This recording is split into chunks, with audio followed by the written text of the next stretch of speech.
and welcome to Actors in Conversation. Today I have the pleasure of interviewing the wonderful, the legend, amazing, visiting us today, Keith Martin Gordey. Thank you so much for coming in today. My pleasure. How are you doing? I'm well. I'm well. All things considered, COVID All things and all? considered, I mean, every day is just like the one before. You know? We can't leave the house, we can't do anything. It's a very curious time. It is, definitely. Yeah. So, you've been in this industry for quite a while. Mm-hmm.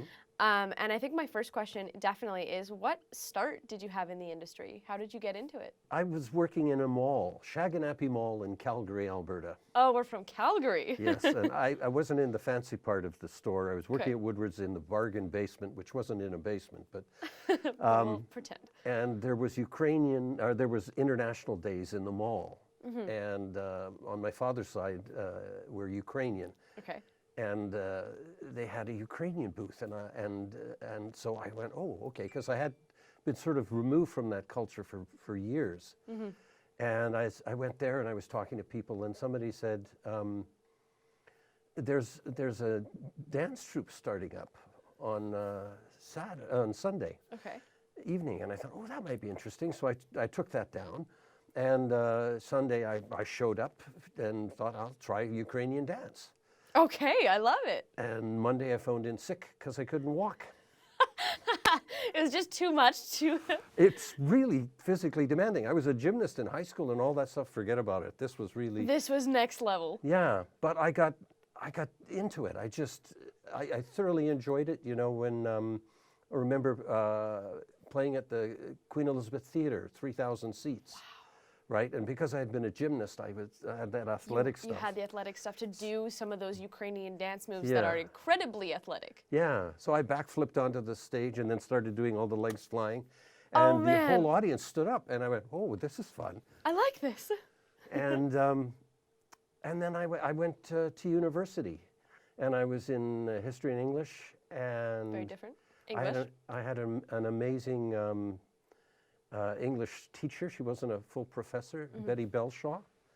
And she did a thing. We read a play. We read Pygmalion as part of the English class. Okay. We came over to her house, and she had, you know, a spread of hors d'oeuvres and whatnot out, and there was wine and beer and whatever. And out of her class, I think maybe 7 or 8 of us showed up. And we read this play aloud, and I was in. You were just I'm doing this. This is what I want to do. And so I switched my major to theater at UBC, and then, you know, went off to the National Theatre School, and then life takes off. Which program did you complete at UBC? I didn't complete any.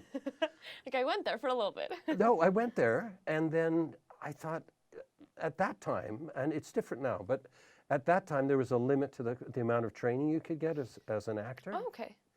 I mean, there was voice, but it's very limited, and there was movement, it's very limited. So I thought, okay, and I auditioned for the National Theatre School, and I auditioned for the Playhouse Acting School, which were the 2 best schools in the country at that time. Mm-hmm. And I got a phone call from the National Theatre School. That's incredible. Saying, you know, will you do it? And I said, well, yes. Of course, I would love to. You know, and then I got a phone call from the Playhouse as well.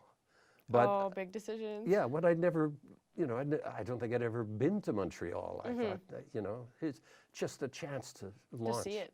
That's crazy. Did you love NTS? Yes. We're on camera. What are we going to say? It was an amazing experience. And, you know, schools go through things. They do. Schools change. Yeah. Programs change. Where did you go after NTS? Did you move back to Vancouver? Yes. I came back to Vancouver. I stayed in Montreal for a little while. And then I came back to Vancouver, and then I ended up on Salt Spring Island for a few months. And whatever. And it's sort of a perfect time. The film and television thing was starting to ramp up a bit. You know, and then I had to learn to act for a camera. Yes. How did you go about learning to act for camera since it was coming up? I don't know, I figured it out, you know. I didn't take classes acting for a camera, although I'd recommend it. I mean, it's easy. I think it's not easy, but for a person who's trained for live performance, to transition into for a camera. It's easier than going the other way. The other for way, sure. sometimes you just go, that's not working. Yeah, you're like, we can't do this. But Yeah. I do understand that sentiment. So going back in your history of credits, you worked on Stargate Sg-1 Yes. as Professor Monroe. Yes. What was it like working on that show? I mean, that's like a cult classic for a lot of people nowadays. You know, I think I only had one day. My scene was with Amanda, and we shot it in the planetarium in a room there. Yes, because it was shot here. Mm-hmm. Right, and you know, it was a day's work. Yeah. And I think I got a check for $13, maybe a week or so ago from that show. So it's still going. You're like, I'm still getting residuals. Yeah, still get residuals. Pays for your They're coffee. little. Yeah. That's really cool. I'm Yeah. surprised that's still going. That's awesome. Yeah, and I'm always shocked. Well, I'm just shocked when people. I had somebody write me and they wanted a signed photograph, and I worked one day. You're like, I was just there for a moment. But no. I think it's because so many people. I grew up watching that show, Yeah. so I love that show. I was like, oh, Stargate Sg-1, but I'm a nerd, so it's fine. Yeah. So following that, we worked on Supernatural as well, like a lot of actors in Vancouver. And you worked on that show, 2 different characters, Yes. almost 9 years apart. Yes. What was it like from the first time to the second time working on the show? I don't. Well, the first time it was a guy who had a kind of an antique business, and I remember I made an extra $50 because he was dressed in a tuxedo and I have one. So we wardrobe. So I rented it for $50, and you know, it was fun. The guys are fabulous. Yeah. They're just people. Yeah. You know. And then 8 or 9 years later, I played a warden in a penitentiary, a completely different character. kind of guy, and I go, gee, I must have aged. They've noticed. Yeah. So and again, it was fun. Yeah. And a friend who was just totally enamored of the show wanted an autographed picture from them. Aw. And so I said, you know, can you guys do this? And they said, oh, yeah, here you are. But they were kidding around. Yeah. And they said, of course we can. That's And it so was awesome. it was the last day of that before the Christmas hiatus. Oh, wow. And one had left and the other had stayed behind. And I said, I guess I don't get the picture. And went, oh, no, wait, no. Oh, give me your information. Okay. We'll get you a picture. And they got a picture to me. How incredible. That's Yeah. awesome. Yeah. That's really, really It's sweet lovely. of them. And yeah. of course, my friend was just over the friggin' moon. Yeah. She's like, this is the best present I've ever received. Yeah. So currently, you're working, you had 3 episodes on The Order, playing Hemmings. Yes. Can you tell me a little bit about that character? Because this is a very dark character who's into secret experiments and... Well, he's the nicest fellow you've ever met. He just... It's just wonderful. I looked at him. I mean, he's a villain, right? And so I've just... How do a villain present? They're the nicest guy you've ever met. Oh, yeah. Yeah, you immediately never trust know. them, and you think, oh, you know, he's really interested in me, and so I mean, that's the affect I had. Yes. And of course, he watches somebody torn to bits, and he's interested in it Very interesting. for very cool. scientific reasons. Because he's a scientist. he has quite the arc on the show. He is involved with a lot of characters and getting them to do different things. Was it any of that? Did you find a challenge to play the villain, or is it a character that you... Oh, villains are fun. Yeah, we enjoy them. Yeah, villains are always fun. But there was one thing in the show. He gets torn to bits, of course. Yes, he has a great death scene. It's that kind of a show, a torn to Of bits course. show. And so I finished the last day of shooting, and they needed the sound of me getting killed, which was a scream. Okay. And men don't scream very often. I can't think I've ever screamed until that day. So And I thought, okay, how do I do this as an actor? How do I get there? So it was a big room, and it was the green room actually, where people were sitting around up at Riverview, of course. Where else would you be? And they said, "Can we have quiet, please?" And the fellow with a boom mic, and he was way back, and the director said, just go for it. Scream. So I just had to find, and I hit a note I've never hit. Oh, And I man. did this blood-curdling scream, and then the place was really quiet. I made it awkward. And then the director said again, can you do another one? And what we need is no, no, no, no, no. So, and I did it a second time. And they had that up for first in the day, and I went and said, no, I have to do this last, because if I blow my voice out, what am I going to do when I try How to are we act? going to film the rest of it? Anyway, so, Oh, man. but that was a real challenging thing, you know, to go to just that scream. place where you're that terrified That and you're just get going to that scream. sound out. Especially on the day, not having this chance to practice, because it is so hard on your vocal cords Yeah, to do that kind of scream. it's our job, right? That is true. What we do.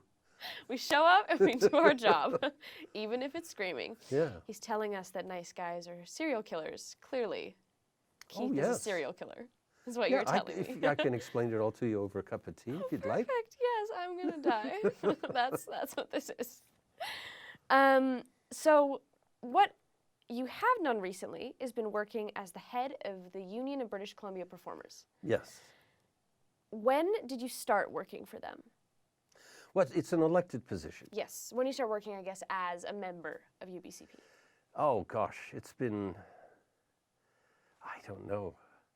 I mean, before there was UBCP, there was the BC branch of ACTRA, before the Yes. revolt happened. And I was on the last elected council of that, and that would have been somewhere around 1990. Okay. And I just served the one term there on that council. But this go round, I took 3 years. I didn't run for office for one stretch because I became president of PAL Vancouver, and I thought I'd only have so much energy I can devote to something. So I thought it wouldn't be fair. Yep. But I don't know, it's probably around 20 years of stuff. Wow, it's quite a while. What did you choose to work with them, or is it something that people thought, oh, Keith would be great for that? Now I have to be careful. Oh. No, I'm kidding. Well, the first time when I was, I was quite young, and somebody said you should do this, and I went to a membership meeting, and I was interested in. And they needed somebody to run to be on the council, and nobody seemed to be interested. So I stuck my hand up. Like, why not? Let's do And it. they elected me right there and then there. And then the second go round, I was approached, and we ran as a slate. And it was a real good group of people, and it just to bring a fresh energy to the thing. That's awesome. Yeah. And you've recently stepped down, or not running. You're not running for president this year. That's right. Is there a reason you're not running for president this year? I'm getting out of the way. What has happened, starting with the Me Too movement, Black Lives Matter, the last, my term has been busy. Has been really busy. And as president of the union, you are de facto a member of every committee. Okay. And I'm also vice president of ACTRA National, Okay. who's also on every committee. So we're on nationally. all the committees. Yeah. So, and I really made an effort to attend as many committee meetings as I could. And what I learned in the Diversity and Inclusion Committee, what I learned from the ACTRA National Women's Committee, it really it changed my understanding of things. And I think when you're a white male, you can be colorblind, which I am, but that's not enough. You have to recognize all the things that are automatic for you, that are not automatic for women, that are not automatic for people of color, that their experience is different. And so in being on these committees, doing unconscious bias training when I was as part of the Diversity and Inclusion Committee here, and then just hearing from people, and I went, wow, your life is very different than mine. And I have an advantage I didn't really recognize just by the fact I'm a white male. And so we're leaving the seat open for. yeah, and so Ellie Harvey, who has been acclaimed as the incoming president, Oh, that's amazing. and John Cassini and I, we started to talk about, and Ellie, who was inspired by Elizabeth Warren. And so we had one conversation, and Ellie and I went for a walk, and she said, I wouldn't run against you. And I said, well, I wouldn't run against you. And it was all very nice and whatever. But then later on, we had another conversation that was more real, because in the second conversation, she made it clear she would run against me, and she wanted to be the president, and she wanted to serve in that way. And she was dedicated straight, to it. No, she was straight up with me. She was just, there was Okay. no playing around here, no nicey. Yeah. I'm running. And I went, cool, I'm not. Like, I love it. Yeah. That's Because it's a massive job. It is, which was going to bring me to my question, which we will come back to. But Yeah. I think that'll be a great change to have a woman on the board of UBCP. What- And Yeah, and it'll be great to have Ellie there, because she's wonderful. yeah, amazing. Yeah. Which brings me to my next question of how did working as the head of UBCP and on ACTRA affect your acting work and affect your ability to pursue that kind of work? Well, there's a thing, right? If you're a member of the executive board of UBCP ACTRA, there you are. That's what I do. All the time. Nobody noticed that I spilled water, guys. But I'm great. We're clean. Doesn't Yes. show. We're fine. We're good. Continue. No, but if you serve on the executive board of UBCP ACTRA, it's understood. Work comes first. Okay? Okay. And it's the same with ACTRA.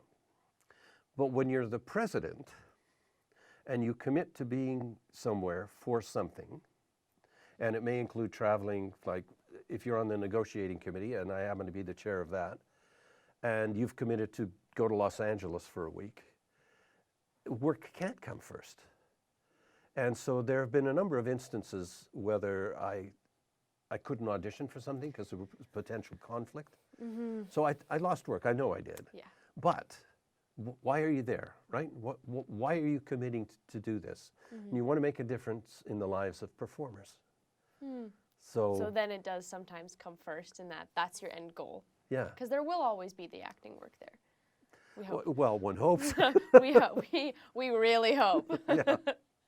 As seeing the industry from all of those different perspectives, Yeah. is there anything you see coming in the future for the Vancouver film industry, especially amid COVID? Well, it's startling. I mean, we went on the 13th of March, it just stopped. Yeah, But everything it stopped everywhere. And then we worked very hard to figure out a way to come back because COVID wasn't going away. Yeah. And we were very fortunate, our public health officer, Bonnie Henry, Dr. Bonnie Henry, and Adrian Dix, the minister. The government I thought they handled the situation really well, because there's that balance between the economy and people Safety. dying, Yeah. right? And I think they've handled it well. I'm a little nervous. I think we're at our factor's 1.2, and if it was under 1, I'd feel better. Okay. But it's not bad. And so what's happened is, if you want to shoot, if you're a production, if you want to shoot, where can I go that's it's got the least risk? Yes. Because when you shoot, they have people, Close and their quarters. one job is to assess how risky it is to make this show and to make it here or there. Yep. And here's the least risk. And so we have now, I think we have 31 shows. Yeah. We're Here at- is the least risk compared to a lot of places. Yeah, I mean, they are shooting, I think, a little bit in LA and New York, but not the same volume you can shoot here. Yeah. So you see a rise in productions from all over coming to Vancouver to film. well, yeah, it's already happening right starting, now, yes. and the studios are coming, and whatnot, because it's safe here. But that's only half of it. Yes. The other half is the infrastructure. So for the last couple of years, before COVID, we've been the third largest production center in North America. after LA and New York, and slightly ahead of Toronto, and I Just know it slightly. irks them a bit, but We're that's gonna keep okay. it. So we have the infrastructure. If you need a certain kind of camera mount or all that kind of stuff, if you need to crew it, because we've had upwards of 50-some shows, and somehow we've managed to crew it, that's great. We've crewed all of But them.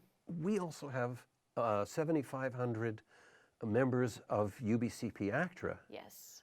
who have, many of us have, you know, long resumes. I've got 70 credits on IMDb. It would take, it'd be so hard for just a working actor to accumulate that many credits in Los Angeles. Oh, yeah. No, You don't work as often. You don't. And because there's more competition, which is just, it's a bigger city, bigger population, Yeah. et cetera. So here, it gives them an access, though, to incredible talent in Vancouver. Yeah, yes. It's, 100%, just incredible talent. yeah, and it's always fun. You know, you get a director who's, you know, an American director comes up and they're here, and it's happened to me a few times where they start telling you exactly how to do it, or you come up with a different idea, and you start talking to them as an equal about the scene or the character, and they get weirded out by it. Okay, sure, and then they see that, oh, this person knows what they're doing, and they're good at it. Yeah. You know? We have trained. But the ones who come back again and again, they're happy to cast here, because they know they're going to get you know, a good performance, a really good performance. Yeah. Pride in Vancouver actors. Yeah. Which I love. So with going back and forth between being an actor, working on UBCP, all this kind of stuff, do you think working from the, I guess, the contract side and the managing actor side, does it give you a perspective on the acting industry that you don't think you would have had if you were just an actor? Sure. I mean, you learn a lot in negotiations. Mm-hmm. Have you brought that into the room on different acting jobs? No. How can I explain this? Here's an interesting thing. You go down to Los Angeles, or they come up here, but you go down to LA and you go to the AMPTP, which is the Producers Association, and you walk into a room and there are these banks of people sitting, maybe 30, 35 people. Okay. And every single one is a lawyer. Perfect. And they represent all the different studios and production companies and whatnot. And then right in the front is Carol Lombardini, who's the chief negotiator. And you have your handful of people, and you might have a lawyer or two. You hope. And away you go. And you negotiate. And it can take a long time. It can take weeks. Or it can happen within a week, which our last round was like that, which was good. But you realize that on the other side of the room, everybody has different interests. They have different things they want to accomplish in renegotiating the contract. And on your side of the room, you know, you're pretty clear what you're after. Yeah. So you have a little bit of that, and then you go into a thing called sidebar, which is 2 or 3 people from that side. And 2 or 3 from your and side. 2 or 3 from our side, and that's where the work gets done. Where the actual discussion happens. Yeah. But the thing, so going down there as our, the chair of our bargaining committee, you know, you have a little speech at the beginning. And I thought, what do I say? And I said, you know, everybody here is a person, and you have lives, and you have families, but you're all representing corporations. Not people. And you're doing a job. But we're here representing people. People that I know, people who are friends of mine, people with kids, people who are drawn to this profession, many of whom live below the poverty line because they do this. Yes. And it's a real struggle, but they do this because they care about it. It's integral to who they are as human beings. Yeah. And that's who we're here to represent. But I also see the humanity in all of you. And is this what you said? That's what I said. Something like that. That must have gotten quite the response for that negotiation. Yeah, because they were looking me in the eye. I was looking at, around the room at people, and they were looking at me, and I could see, we're both human beings here. Yeah. It was interesting. And then we had a tough negotiation, of course. Of course you do. You have to. Yeah.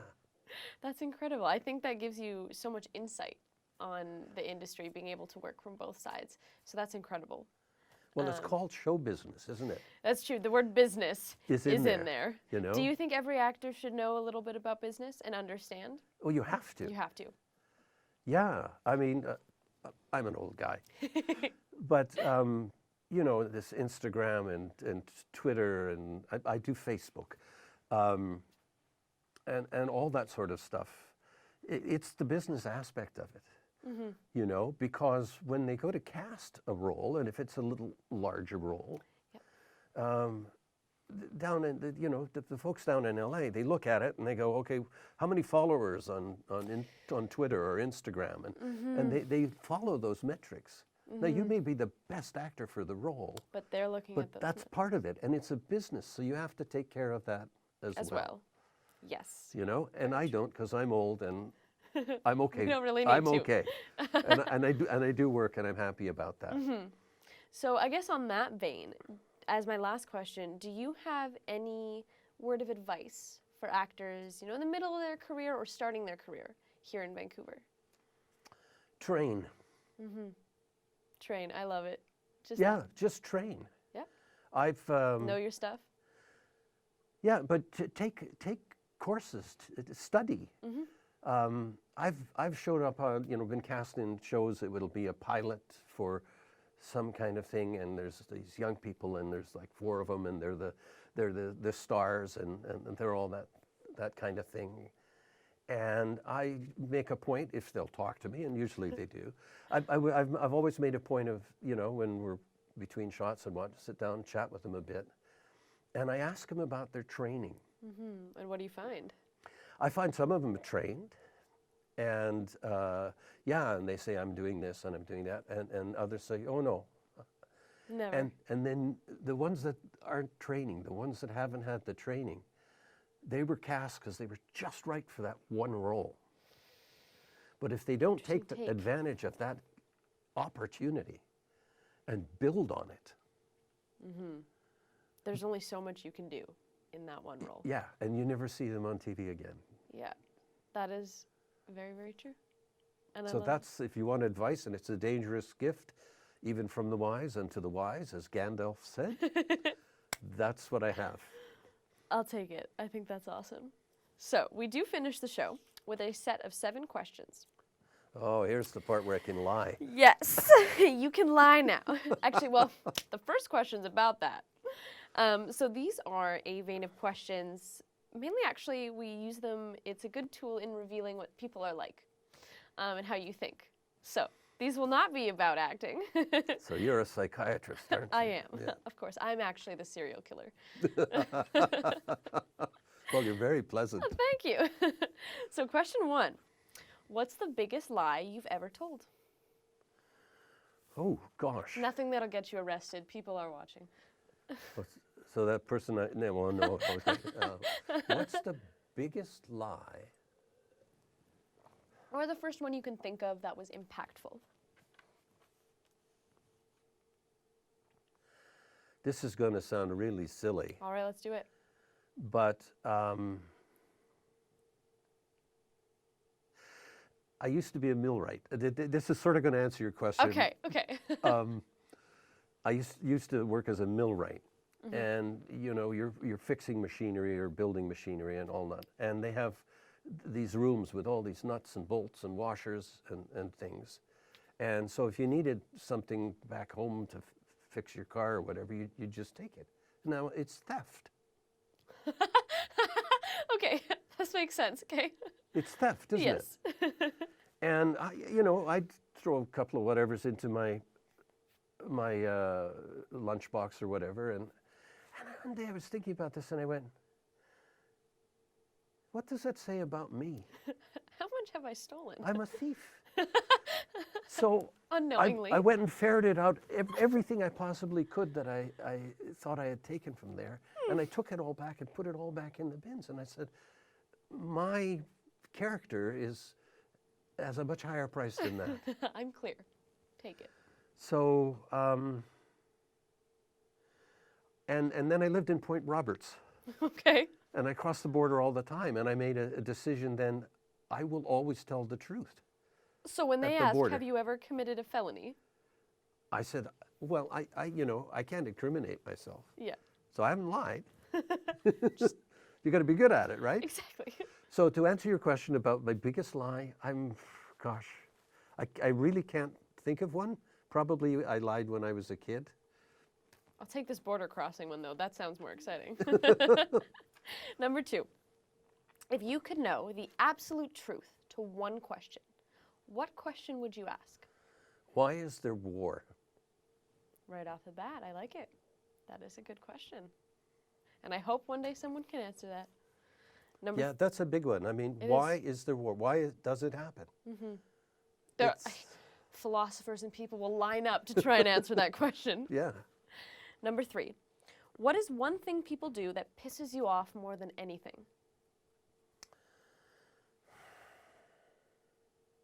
Just one, eh? I know every time people are like, I've got a list, but just one. I think I have a challenge with solipsism, which is a $6 word, Yes.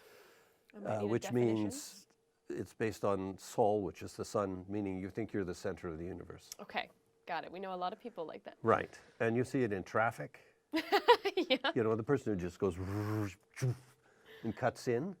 It's like, why are you more important than the rest of us who very politely have lined up and, and then you catch up with them Like a block or two. away. Yeah. Like, how far did you get? Great. So, yeah, Solipsism. I think, does that answer it? It I guess does, so. yes. And the word is solipsism? Solipsism. I'm going to remember that word. And you can say you are solipsistic.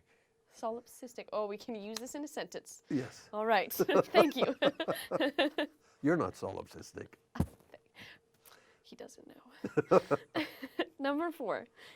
What is the weirdest thing you think you did as a child? Where did you get these questions? I'm not telling you. You have to. I'm asking the questions. Weirdest thing I did as a child. Oh my goodness. I'd say all of it. My whole childhood. Yeah. Okay. Yeah, it's weird being a child. Yes, children are weird. I'm not trying to avoid the question. That's my answer. I'll take it. I'll Okay. take it. Number 5. What fact amazes you every time you think of it? Could be a fact about the universe, a fact about the person, a fact about life, a fact about biology. Okay, here we go. You ready? It's going to be a little longish answer. Okay. So it's an analogy. Okay. So if the Earth was the size of a ping pong ball, Okay. our sun would be about 8 feet in diameter. I'm pre-metric. So that's if I stand and I put my hands right up, That's how straight big up, the sun would be. that's 8 feet. And they would be about 2.5 miles apart. I have no idea how many kilometers that is. Okay. So that's the scale of that. All right? Okay.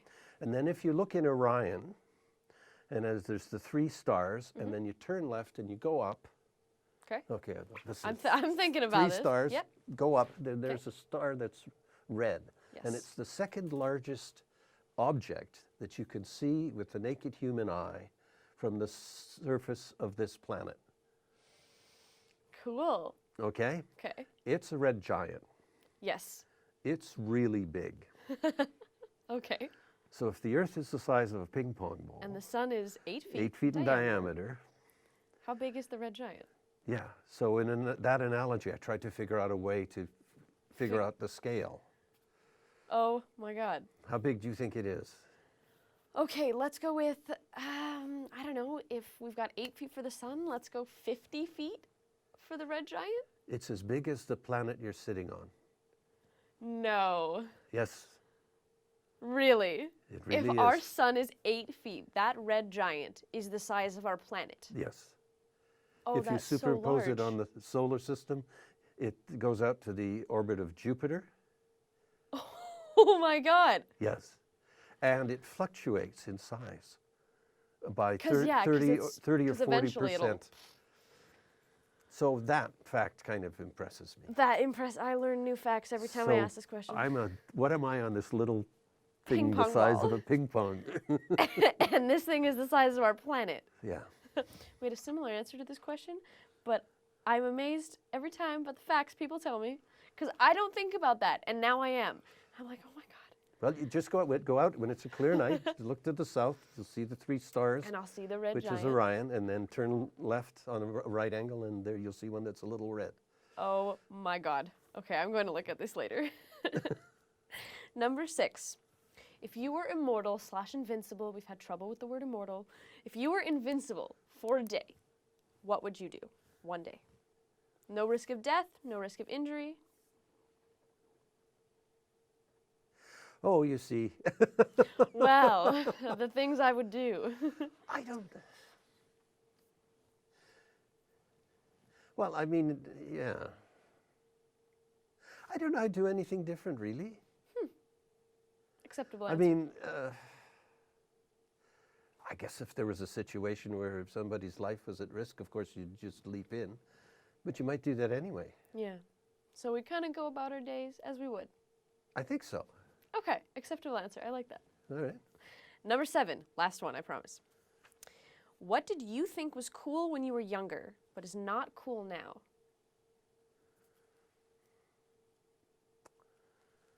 You know, anything to do with feeling superior to other people.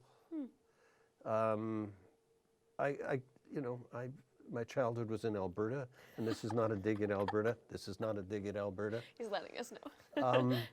But there were different sensibilities then, and you know, he who lies with the dogs rises with fleas, and so, you know, the culture, the people you grow up with, affect how you How you think go of into the things. world, yeah. And so, you know, there was an anti-gay thing, and it was just like, oh, okay. But I subsequently learned that That's not the case. that's not on, right? Prejudices. Prejudices as children had at that time, yeah. Yeah. That makes sense. That's a good answer. You know, there's this wonderful photograph of this boy. He's probably 8 or 10 years old, and he's got a rifle, and he's killed this thing. You know, and there's all these people crowd around him, and he's really pleased he's killed this animal. And it's so easy to judge the boy, but But not the people around him. yeah, It all Right? starts when you're younger. That's true. yes. So we have to, you know, not just our own children, but any child. We have to care for them, and yeah, it's an love it. ongoing thing. Yeah. And that ends the questions. Oh, okay. You're done. Don't worry. How weird were my answers? I loved your answers. They're about average. About average. Really? About average. Oh, I have to watch this thing. You do. I have to you watch do. everybody else now. Get some interesting answers to these questions. So thank you so much for coming down and sitting and talking with me My today. pleasure. It helps me learn a lot, and I hope that everyone else gets something out of it. So really, thank you so much for coming today. No, I enjoyed it. This was rather fun. I'm glad. It wasn't too boring. And we could talk about who the serial killer is later. Both of us, You bet. actually. Later. And thank you all for watching this episode of Actors in Conversation. If you like the show, if you work in the industry, if you're an actor, or really even if you don't like the show, you can click down at the bottom to subscribe, and there's links to Instagram, Facebook, and Twitter. Don't forget to fact check your stuff from IMDb. Clearly, I've been in this situation twice. But thank you guys so much for watching this. We can't do it without you. So give it a like down at the bottom and share it if you can. Mwah. Bye, guys.